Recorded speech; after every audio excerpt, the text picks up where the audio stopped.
जाहिद साहब, शुक्रिया आपके वक्त का जो तरीका रहा है भारत का माजी में कि बगैर सबूत के, बगैर शवाहिद के पाकिस्तान पर उसकी जानिब से इल्ज़ाम लगाया जाता है। अब जो दिल्ली में वाक़या हुआ उसके बाद अब तक जो शवाहिद और हक़ाइक़ सामने आए हैं उससे ये नज़र आ रहा है कि भारत के अंदर ही मौजूद ऐसे अनासर हैं जो कि इस हमले में मुलव्वस हैं। अब तक भारत की जानिब से भी जो मालूमात लाई गई है, भारतीय मीडिया फिर भी चूँकि एक उसका प्रोपेगेंडा मारूफ है पूरी दुनिया में, उसके ज़रिए से कोशिश कर रहा है पाकिस्तान की तरफ उंगलियाँ उठाने की, लेकिन भारत ये हुकूमत की तरफ से ऐसा कोई इकदाम नहीं किया गया। तो क्या ये हो सकता है कि भारत को इस चीज़ का अंदाज़ा एहसास हुआ हो कि उसके अपने मुल्क के अंदर क्या अनासर मौजूद हैं, या फिर इस तरह की सूरत हाल पैदा हो सकती है कि जो माजी में रवैया रहा है भारत का वही उसकी तरफ से दोबारा अपनाया जाए किसी भी वाक़े के बाद?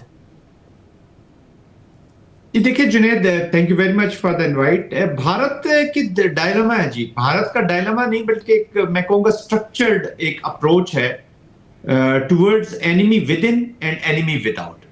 भारत ने अपने अंदर ही जो माइनॉरिटीज है और खासतौर पे मुसलमान हैं, वो उनका एक उन्होंने अपनी सोसाइटी में जब से हिंदुत्व का और ये जो अखंड भारत हिंदुत्व से लुथड़ी हुई हिंदू स्टेट का जो प्रोग्रेशन है वो इसी तरह हो रही है कि वो विद इन जितने भी मुसलमान हैं खास तौर पे उनको टारगेट कर रहे हैं, और without Pakistan, without saying this के वो पाकिस्तान तो उनके टारगेट पे रहता ही रहता है।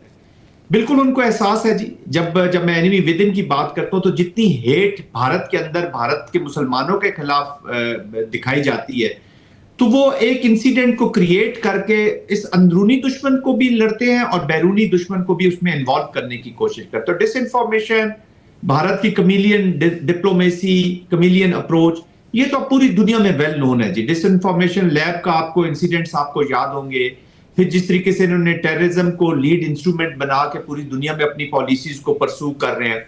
तो स्ट्रेटेजिक एक जो कंफ्यूज स्टेट होती है ना, वो इसी तरह की हरकतें करती है। कोई नॉन स्टेट एक्टर्स इसी तरह के इंसिडेंट्स को यूज करते हैं। अब ये जो इंसिडेंट भारत के अंदर हुआ है, देयर आर पीपल, वो उसी के बीच में जो खासतौर पे मुसलमान है उनको टारगेट करेंगे, खासतौर पे कश्मीरी मुसलमानों को टारगेट्स करेंगे।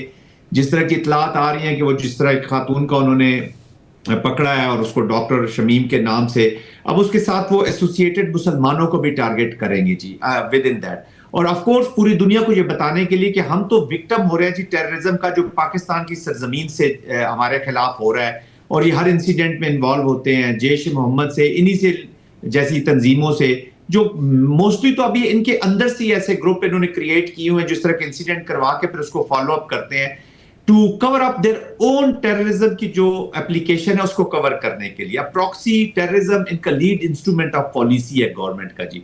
तो उसको कवर करने के लिए ये अपने आप को मासूम जाहिर करते हैं, और इस तरह के ड्रामे पास्ट में भी करते रहे हैं, अब भी कर रहे हैं और आगे भी करते रहेंगे। तो as a state we have a serious challenge, उस चैलेंज के लिए हमें हर वक्त तैयार रहना होगा जी। जी जाहिद साहब, माजी में भी पहलगाम वाक़े के पाकिस्तान ने मजम्मत की और मुश्तरका तहकीकात की पेशकश की, लेकिन भारत ने ना कोई सबूत दिए ना शवाहिद दिए, मुश्तरका तहकीकात की पेशकश कबूल नहीं की, पाकिस्तान के साथ किसी भी सतह पर ताउन नहीं करने का इरादा जाहिर किया, और फिर दुनिया भर में भी उनके मौक़िफ़ को तस्लीम नहीं किया गया, दुनिया को मुतमईन नहीं कर सके जो उनका मौक़िफ़ क्या उनकी तरफ से इल्ज़ामात थे पाकिस्तान से मुतालिक। उसके बाद जो भारत ने किया उसका नतीजा फिर पूरी दुनिया ने देखा, भारत को जैसा जवाब दिया गया वो तारीख याद रखेगी हमेशा।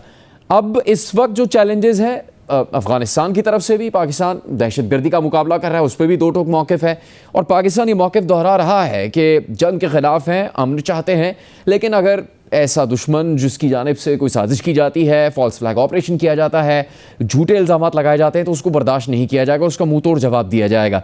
ऐसे इन वाक़यात के बाद और फिर भारत की मुमकिना तौर पर हिकमत अमली के हवाले से क्या हालात हो सकते हैं आगे आने वाले दिनों में इन वाक़यात के नतीजे में?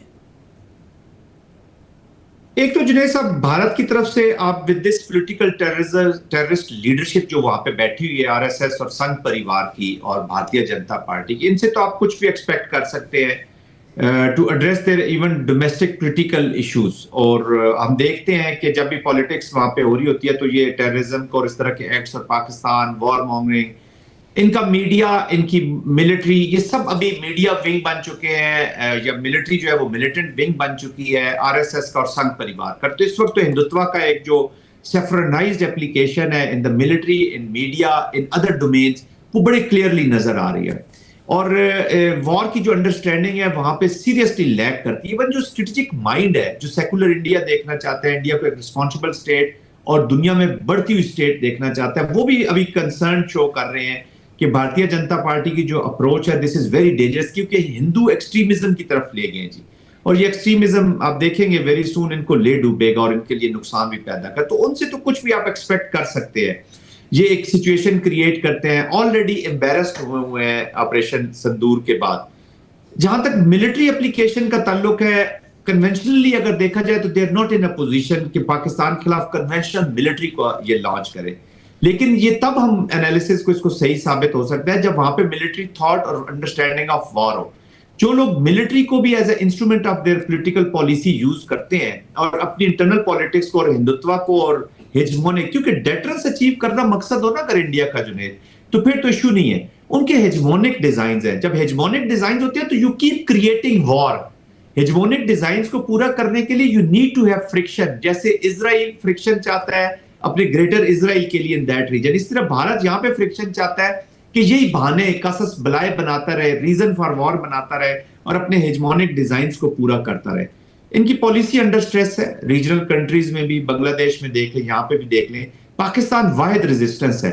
ऑफ कोर्स वो पाकिस्तान को वीक करने की पूरी कोशिश करेगा, एक तो प्रॉक्सीज के जरिए कर रहा है जो कुछ बलोचिस्तान और खैबर पख्तूनख्वा में हो रहा है, और वो कन्वेंशनल भी किसी वक्त भी कर सकता है, बट पाकिस्तान का response is more important. As far as military is concern, that response is ready. Pakistan अब पेनफुल रिस्पॉन्स वापस करेगा।